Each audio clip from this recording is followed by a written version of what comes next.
Asare Dokbo. Youth don't tire to carry gun. Now company work we want. We don't tire for this security work to carry gun to go and die for Igbo land, to go and die for northern states. We don't tire. Since from 2000, 2001, thousands of youth don't die for you.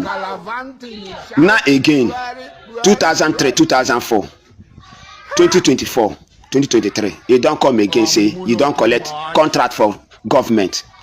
The contract now waiting to still carry gun. Only this year, 2005, thousands of youth don't die, especially River State youth, Bayelsa youth. We don't tire for all now. They don't carry youth make money.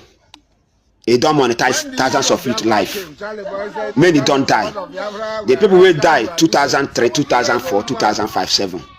No compensation, their family nothing. Many their family no head. They don't come again. 2023 till now. They don't be billionaire. He reached to beat company. Beat company. 70 years old. Make we work. Youth don't tire to carry gun for you. When their people came, the amama we now. You they carry the key youth. I want make you go enter your bedroom. Think. You go allow your children to carry gun. You no go allow them. You no go even allow your children gun to go close to them. If they destroy people's life. River State youth we don't tire. Many of us we don't wise. We no go fit try that thing with on again. Make an try beat company. Make we work. Make you to work under on a company. On a wicked. On a wicked. On a son they fight for Niger Delta. While they don't show for everywhere, say na for our pocket. On I want make the Calabari youth, River State youth. When you shit finish, make them come wash and yash. Now that I go no say youth need company. Say no be say na go no be gun they won't carry. You know the pity youth. Millions of youth don't die. Current now thousands don't die. See not. Waiting consign us with waiting they do for not there. Nigeria military no dey again. Our youth because of hungry, no food, no work. They risk their life every day. They die for that north. They die for East Igbo land. Pity for youth now. Pity for youth. If you want security work, make you go carry the gun now. Go front. Tie your besu, tie everything. Go the north, go shoot. Leave youth alone. Youth don't tire.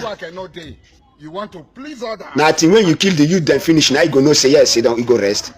You go feel create any human being. My brother, Nemesis go cash you up. Now just a due time, Nemesis go cash you up. If you no change, Nemesis go cash you up. If you no change, the money where you don't get, beat company, make people work. Then the people that will don't die through this mama, go for their families, compensate them. If you know their blood will follow you till anywhere you go till end of time. Now the only thing we are going to tell you. It is now you understand why an Englishman said, if things are not properly defined, abuse is inevitable. And 98% of the time, we Nigerians love abusing words by our actions. You know, Nigerians will say, this is the law of karma. No. If you did not define it properly, you will abuse it. Now, so what is karma? Karma is neither positive or negative. Yes, karma is both. It is called the effect and consequences. Your actions and results, whatever you sow, you reap. Of course, it is the Buddhist, the Indian worship that define karma. Is a cause and effect of shaping your future. But then they say karma only work when you die and resurrect, which is reincarnation must take place. So whatever you do on this earth now, when you come to the next world, if you do bad, you start reaping the bad you did. If you do good, you start reaping the good you did. But I'm going to stick with the one that said it is cause and effect. It is about sowing and reaping. So it is karma. It is not only when bad happen to people, even when good happen to people is also called karma. But I tell you, the Nigerians think that karma is only when it is evil. Why do I bring the definition of karma into this today topic? You watch that video where this man is saying they are tired of carrying guns. They are not tired of going to be killing people. The Jaws, the riverine southern Nigeria, were deceived by the politicians that they are always aggressive and warlord, and what they can do for themselves is always fight and agitate, which is good.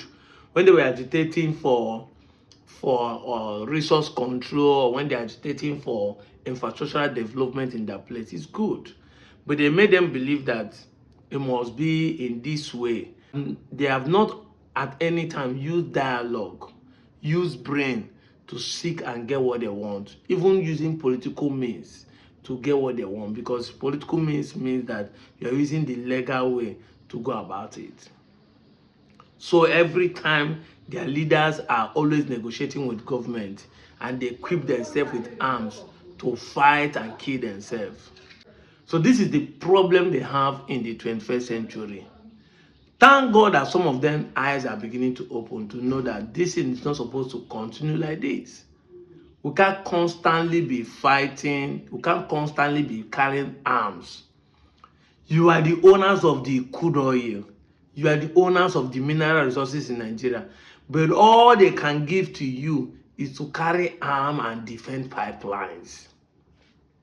I've said it time without number that instead of us in the Niger Delta, the so-called oil-producing state, to use our God-given energy, all this time you say, worry, no, they carry last. If not worry, if we don't do this, we would have put our camera, start agitating to push our elite, our local government chairman, our councillors, our representative in the House of Assembly, our senators, our governors, to do the right thing and develop our place.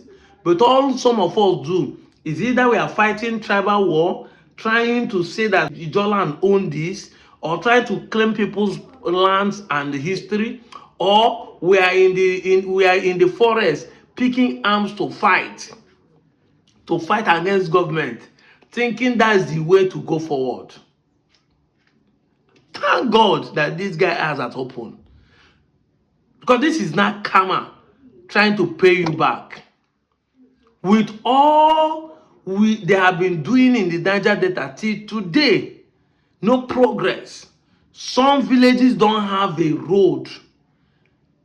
The creeks, some of them don't have. You see, I've said it time without number. If we agitate rightly in this riverine state, some of these villages should have looked like vineyards, like Liverpool, a water-viewed cities. It would have been a place, ocean views. Yes, we know there are oil spillage in some of these rivers, but it would have helped if we are developing those areas, the infrastructure, good estate management in those areas, good water sports, recreational. If we have not made those environments to be toxic for foreigners to come for tourist attraction, those areas would have been the best place. Look at Zanzibar. Because everything is not about crude oil. Look at Zanzibar. Look at those places that people go for tourists. These are supposed to be what we are supposed to be putting our energy to push the government of the day to do for us, or even bring foreign investors. Most of these estates you see in Lekki are not government. People invest because state government make it friendly for people. Now the Southeast is kicking off. The Southeast are now building estate. There's a mega estate coming in after in Aba now. A mega estate coming in Aba. This one that Obi Kubana launched in Asaba. So, but these guys could have done it. It would have been the hub for the elite. Water view with yachts to fly up and down. Those creek villages would have a connection road to link them, and good boat transportation for different kinds of water sports to be going on there. Occasionally, I'll be bringing tourists. They force you people to pick up arm every minute of the day, to be fighting yourself, fighting the government, fighting your neighbors, and making your place to be no uncomfortable, no development, no job. You make so much money, but at the few they take the money. Many youths have died in this cause, lost their life. Everybody see you as an enemy of the state. You're supposed to be voting the right people to be in power and be pushing narrative bills, legislative bills that can make you have resource control, autonomy for your resources. These are what the Southeastern Igbos are pushing. You see them coming online. We need resource control. We need referendum. We need this and that. We need to control our resources. But the Jaws hardly do this. All they do is to fight irrelevant thing, misplaced priority. Their leaders the same when they don't pay them money and give them arms to go and kill themselves. Thank God that in the 2026, some of you are waking up. It remained the North. Today there is a rumor that the North are angry that Nigeria wants to split. Hey, ndị Igbo si akụfesi ọdalawo. You know, I defend what is karma. I defined it before starting. Karma is not only negative, karma is also positive. So if Nigeria divides tomorrow, the Igbos has a karma, which is positive. Go and check your dictionary. Karma is not only when people reap evil. When people reap good, it's karma. Exactly. It's cause and effect. Sowing and reaping. The Igbos have been agitating to have the state of their own. So if Nigeria successfully divide tomorrow, like there's a rumor is flying up and down, that's what America is planning, to give Nigeria 2 states, northern protectorate and the southern protectorate, or to divide it into 4. As some of people I've seen online now are agitating that middle belt should be on their own and west should be on their own, while the corner should be on their own, and the southern Nigeria with the so-called southeast should be one nation. Because we can live together, we have understanding. But today, the North is already sitting down and shouting at Wiro that they will not want Nigeria to divide. One Nigerians. Why should one Nigeria exist when your intentions is to Islamatize the entire country?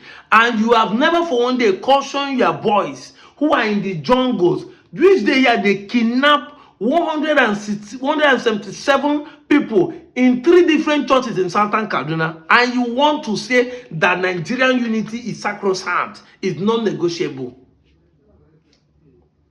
You sow what you reap. Now all of you are in G3. All of you are now scared. Why? Nobody want to be with you because you have already sowed a seed, antecedent, that are pointing finger that you guys don't want something good. The religious fanaticism in the North is actually the problem of the North.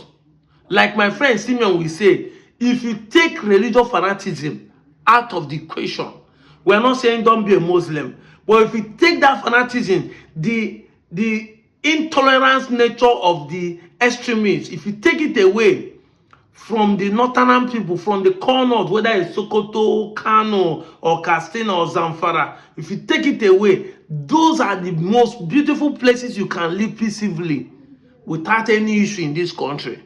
Food are cheap, transportation are cheap, everybody is friendly, and mostly when you know how to speak Hausa, Shikina, you are gonna enjoy the environment. Exactly. But the religious fanaticism, you are pushing a narrative that Sharia law should be established in everywhere in Nigeria. It's not going to be possible because Nigeria is known to be a secular state. Even if you want to do that, you must come with love. Taking force, buying people, kidnapping people, unaliving people because they say they are this. You calling your fellow citizens slaves. And this is why I keep saying it, that even if you think the Americans are behind the sponsoring of terrorists, are you not going to be a mumu to accept such position? Can somebody come to your family and they say, take this gun, buy your father, and you buy your father with the same gun and you are blaming the person that gave you gun? Don't you have sense to know that this person is a wrong person? If you think the Americans are the ones sponsoring terrorists, That is not an excuse. Are you a child? Did they force you? Go to Saudi, go to Qatar. Look at what is happening in Iran. The so-called Islamic country, not a secular nation, the Islamic, where the Islam is being practiced with full chest. Saudi Arabia, the home of Islam, Mecca town. Look at how Cardi B go there to perform. They throw leg, they twerk. They twerk on top of stage. But ordinary beauty contest they want to host in Nigeria, you guys protest and set people ablaze and burn some properties and buy everybody that is against it in Kaduna and Kano.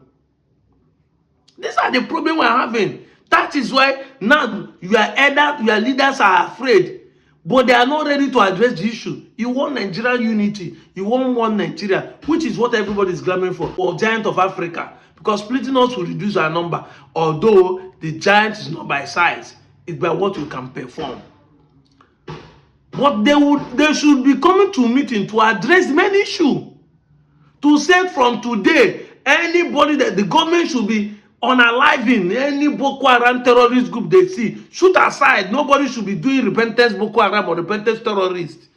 They should be saying that any northerner that is pushing the agenda of Islamization of Nigeria, whether it's a rich man or this thing, should be arrested and jailed. That should be the only way you can buy people's conscience. They should come out and say, we are responsible for what is going on. Look at how many dropouts in school children, how many beggars on the road, the insecurity in the north.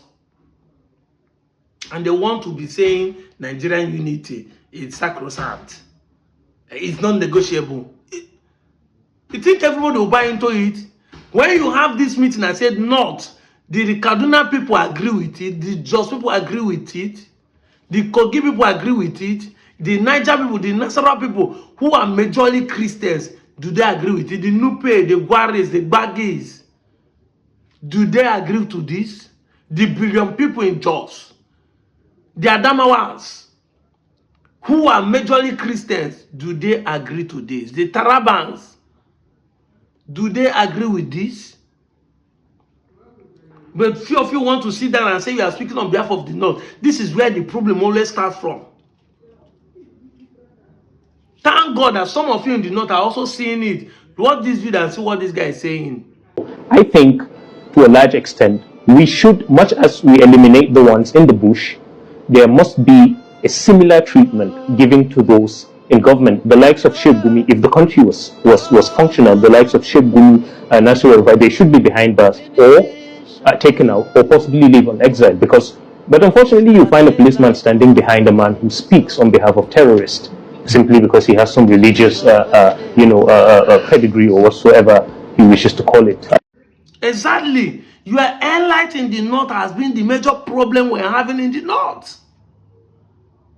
When others like Awolowo are giving their people free education, what did the North do?